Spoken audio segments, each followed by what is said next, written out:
icon series. Morning children. So today we are going to start a new lesson, and that is about the first aeroplane. So we know that we have got a lot of different types of mode of transportation. We have road transportations, we have railways, okay, we have water transportation also. So the first one to evolve was road transportation, because people used to walk from one place to another. Second, water transportation. Okay, people used to swim or use some hollow woods in the areas where they lived, because early settlements usually happened near the water sources. Later they started to build boats and use them for journeys, voyages. Then they made huge ships. They went to different continents, and they brought a lot of changes in the ships also. Some ships were designed to carry huge luggage or things, something like goods. Some were designed only for the traveling of people. So there happened some kind of changes in that. Then came the railways. They started developing railway tracks, railway wagons, steam engine, James Watt.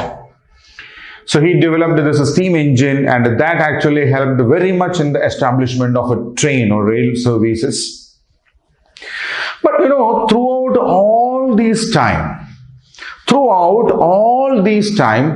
people always had a dream, and that was to fly. They were able to run, they were able to walk, they were able to swim, they were able to ride animals, but only one thing that they could never do was nothing else but to fly. If we check the history, we can see a lot of people tried a lot of different things. So many people believed that we do not have wings, and that's why we cannot fly. So if we check the history, we can see some people who believed that if we have wings, we can fly. They made artificial wings. Some people even killed birds, collected their feathers and attached them to different objects, made very big wings, tied it to their hands and tried to fly. Some people made these wings made up of cloth, some made these wings out of leather. So different types of things they started to use, but they all died. That's it. Some people, they will tie this wing on their hand, go on top of a mountain or rock or something like that, and from here they will try to fly. Actually, they want to go in this way, but they went in this way. Because our body is not designed to fly without any assistance. That is the biggest problem. Most of these people who tried these kinds of things were foolish people. Meanwhile, the Chinese people came up with the idea of a thing called kite. Right? A flat sheet of paper which has got some bamboo frames, which has got some tails, and this is controlled using thread. So they started flying these kinds of kites in the sky, and they were able to bring different shapes of kites also. Right? But we are flying things, but we are not flying. When we check this thing like Ramayana, there is a villain character in Ramayana, no? The king of Sri Lanka. What is his name? Ravana. Okay, he had an aeroplane that was called Pushpaka Vimana.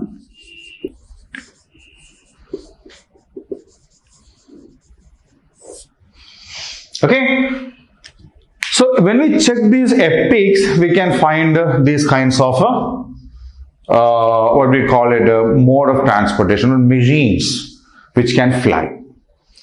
But these are all just imagination, and we cannot use them because we never had such kind of technology. So once when people started to think or use their brain, they started making different attempts so that they can also fly in the sky. But much of them simply failed because they were doing it something like unscientific. There is a science behind it, and if we try to understand the science behind it, then actually this effort or this attempt to fly in the sky actually can be made possible. Okay, so in this lesson actually what we see now, we people have thought in the positive way, in the scientific way. Now we have got a good number of modes of transportation in air also. We have got different kinds of flights. Smaller flights are there, bigger flights are there, jumbo jets are there, the biggest ones. Helicopters are there. Helicopters are also in different types. Then we have even gone beyond the air. Birds and all these kinds of flights and all, they go only in the air. But we have developed rockets and space shuttles which can go even beyond that into the space. Isn't it? Yeah. Now we have got flights, we have got helicopters, we have developed rockets, we have developed a space shuttle, we can go and come back also. So how was this made? How was it made possible? That was made possible because of the scientific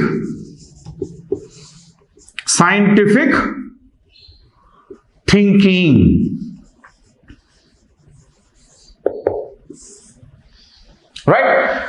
So what was the basic scientific thinking that happened in the development of these aeroplanes in the early stages? See, once when we start it, then developing that into the next level is a different thing. Starting it in the basic level, the initial way is the most important thing. So there were two American brothers. The first one was Wilbur Wright. Wilbur Wright was the first one, and the second one was Orville Wright. Okay, the first one was Wilbur Wright, and the second one was Orville Wright, and they were the third and the fourth brothers, I guess, out of the 7 children they had in the family. Leave it. It doesn't matter much. So Wilbur Wright and Orville Wright, they were famously known as the Wright Brothers.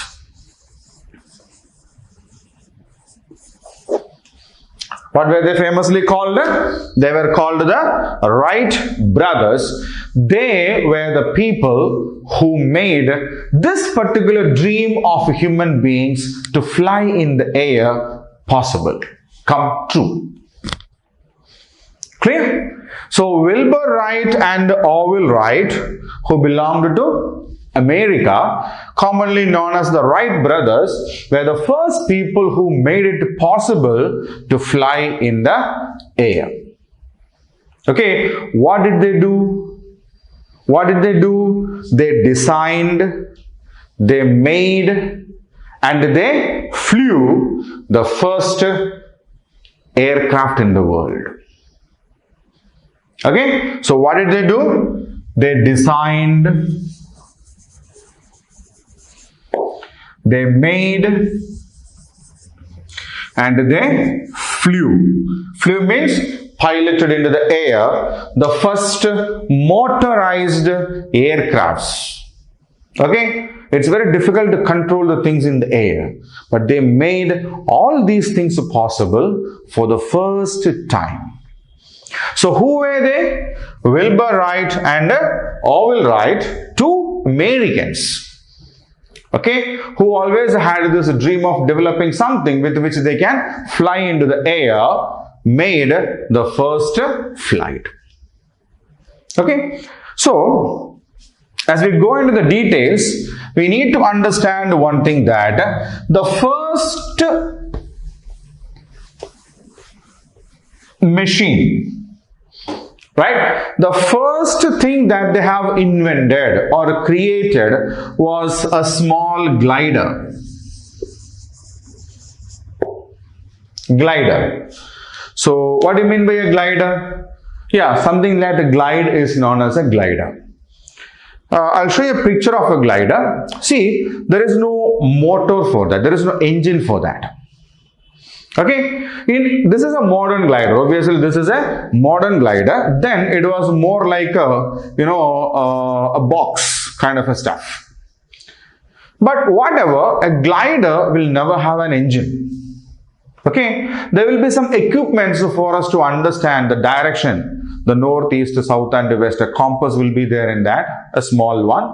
Then a small meter which shows the air speed, at what speed the air is blowing in this particular time. So there will be small equipments which can be used for assessing these things. Okay, the remaining things have to be done by the man who is gliding on that. Right? So the first model that they made was a glider. It was okay, but it could not be controlled by the human beings. It was more like a kite. They made this glider and they started flying it unmanned. Unmanned means there won't be any man inside it. There won't be any man inside it.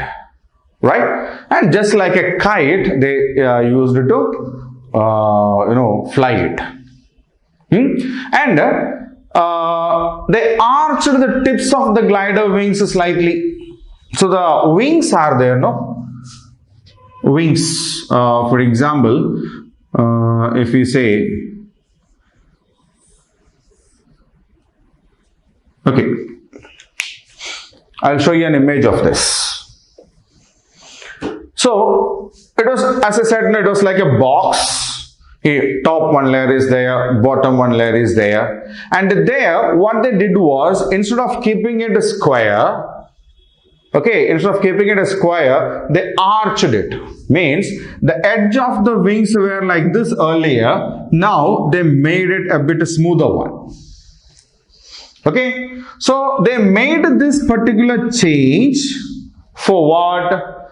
For getting more control of it. So when this glider is moving straight, there is no problem. If it has to come down or it has to take a turn this way or that way, then controlling the glider is a difficult task.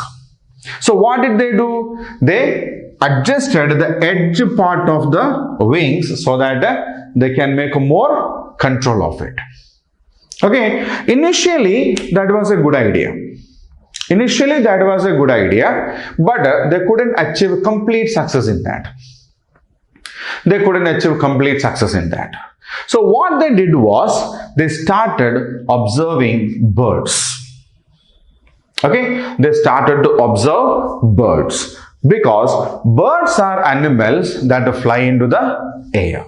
So when they start to fly, how does their wings move? When they are in the air, how do they move their wings? If they have to come down or if they have to take a turn. So Wilbur Wright and Orville Wright, the two brothers, spend a lot of time observing the birds, studying how they adjust their wings and recording that.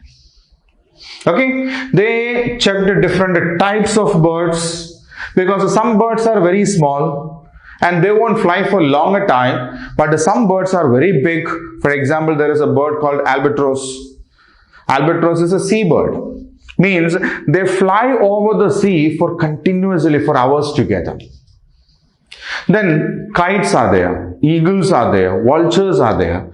So these kinds of bigger birds are more important, because the aeroplane that they design are also going to be a heavy one. isn't it? So how these birds adjusted their wings, making the curves, turns and all, if we observe that carefully and if we can make some such changes artificially. Okay, because in an aeroplane has wings. Birds also have wings, but birds flutter it, aeroplane will not flutter it. Isn't it? Will an aeroplane flutter its wings before it take off? No. But there are some parts in that.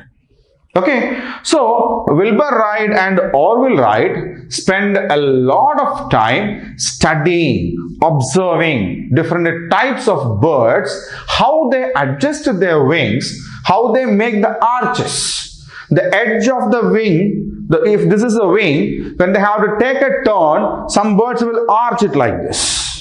Can you see? It arches like this. Okay, some goes a bit down. So how they adjust these wings when they are in the flight has to be observed, and how they can bring that onto this particular aeroplane. They spend years together on this research, right? So for years together, these two brothers, the Wright brothers, spend a lot of time observing birds. So when they soared into the air, soar means to fly off into the air, right? Once they are airborne means when they are in the air, how they flap their wings, flap means moving up and down. Okay, and how they control their speed. Sometimes the birds fly very fast. Sometimes they fly very slow, casually, normally. So how they achieve this? Sometimes what happens, it will be very windy. Windy means, the wind will be blowing in very high speed. So how do they adjust themselves so that they can, fly without any problem in the air? And when they are to come and perch means when they come back onto the earth, or when they are about to sit somewhere, how do they adjust their wings? Right? So they observed all these things for years together, and they spend 3 years experimenting them. One after another, changing thoughts, testing, failing, another plan, testing, somewhat achievement, again improvement, failing, another one. 3 years, these two brothers worked hard to make one glider with all the maximum possible facilities of flying it. Whatever they have learned from observing these birds, they have put on that flight. Right? They struggled, but after 3 years, they made a big glider again. But when they were trying to fly this, it was an unmanned one. Unmanned one means there will not be any man sitting inside this glider to control it. Impossible. Right? There won't be any man sitting inside it to control it. Okay? So, when they tested this glider they made, they understood one thing, and that was the most difficult task in making this airplane is nothing else but controlling it while flying. So what is the toughest task? To control it while flying. When it is in the air, how to control it? If they have to take a turn, how to control the flight? If they have to go up, how to control it? Go down, how to control it? If there is a heavy wind coming up, how to control it? So controlling this flight without any failure in the air is the toughest task in making a flight. Okay? So that was one thing that they have realized. But They were not afraid of failure. See, they spent a lot of time, around 1 or 2 years, observing the birds. Then they put their effort for about 3 years. They made a glider. They couldn't fly it successfully. In case, if in the place of these Wright brothers, we were there, what would we do? We will throw all these kinds of things as a waste and we will go and do something else. But Wright brothers were not like that. They were not afraid of failures. That's the most important thing.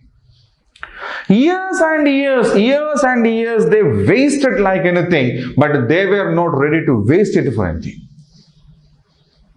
Okay, if this is not working, let us try the next thing. Change, think, change the thoughts, bring new ideas, try to implement them, be successful. If not one idea, another idea will be definitely successful. So with all these learnings, with all their efforts, they made another glider and they decided to test it. They decided to test it. So there is a place called North Carolina in America. Okay. There is a place called North Carolina in America, and there in North Carolina there is a place called Kitty Hawk. Okay, there is a place called Kitty Hawk.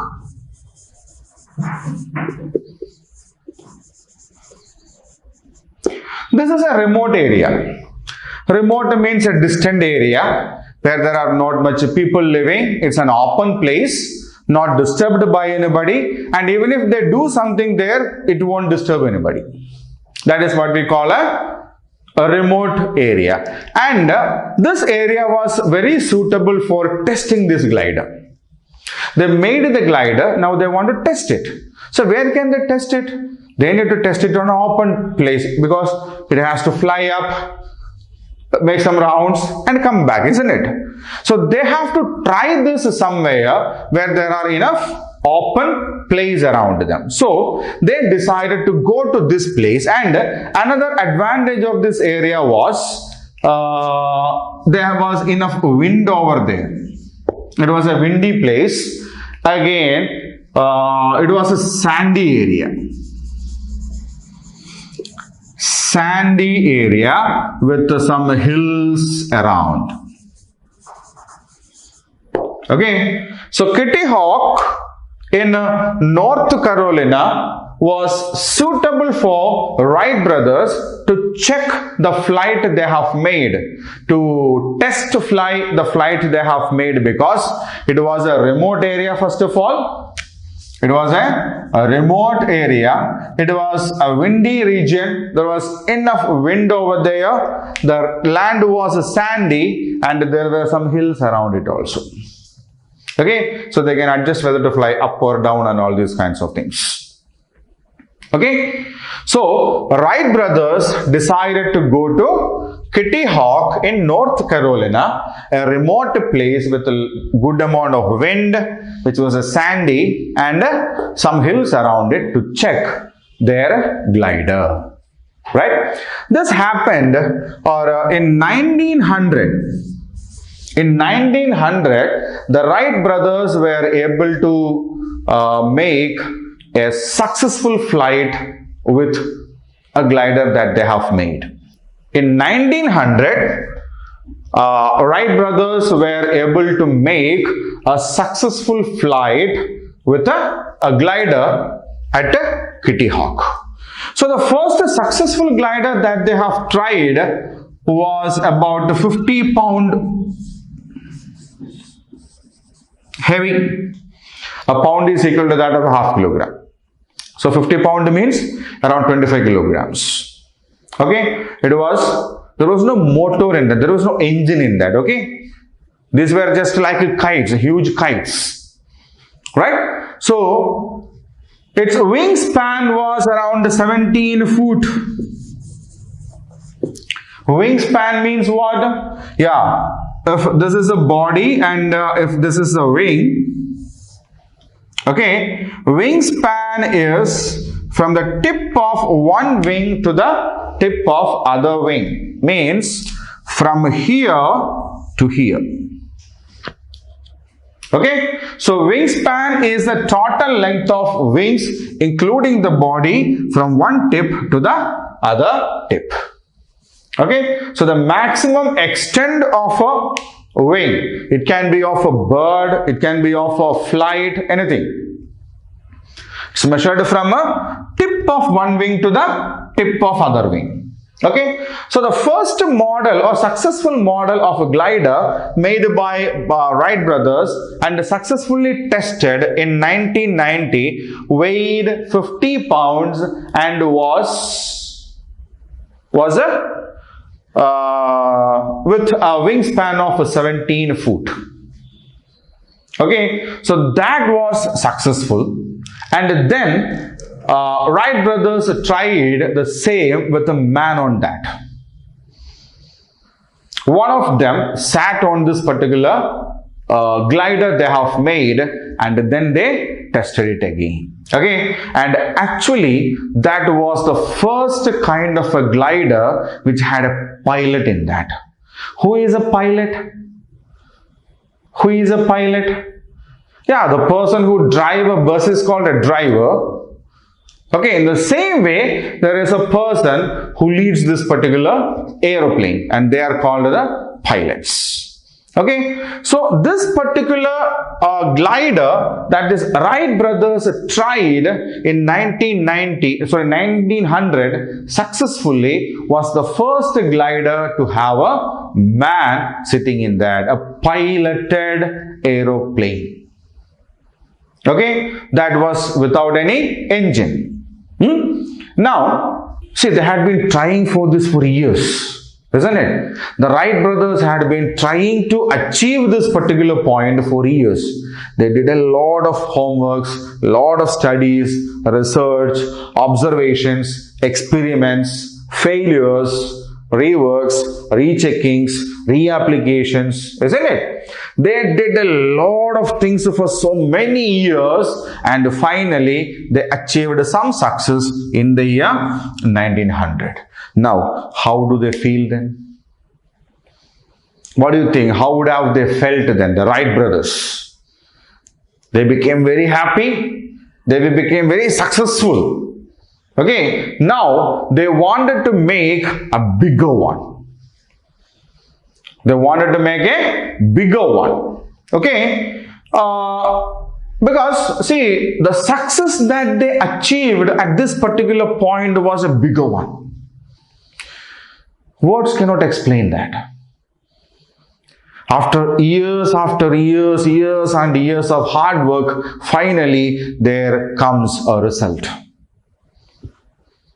They were out of this world, and then they decided we will make another one which will be much bigger than this. In the very next year,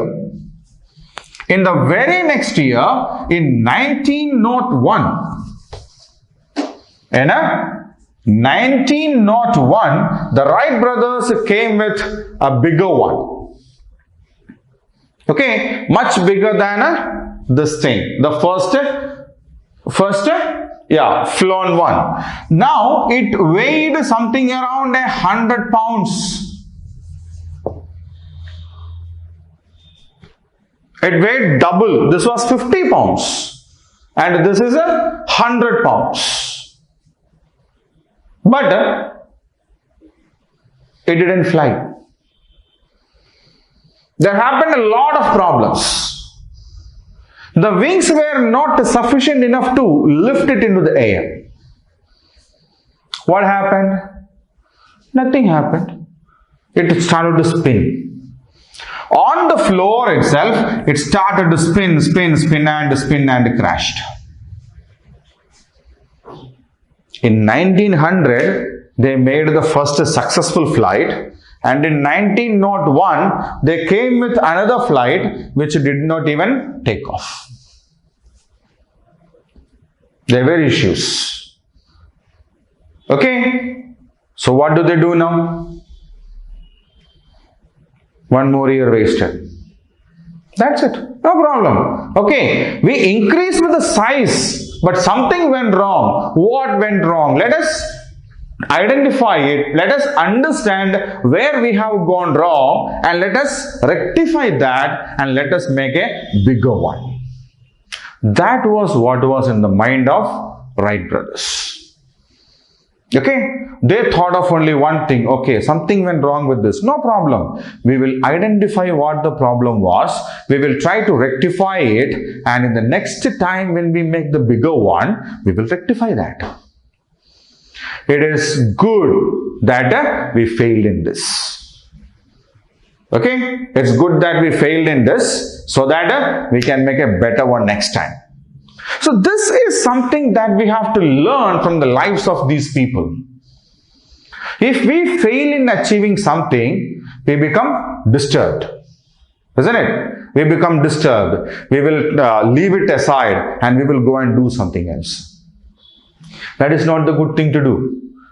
If we failed to achieve something, the only thing that we need to do is understand what went wrong.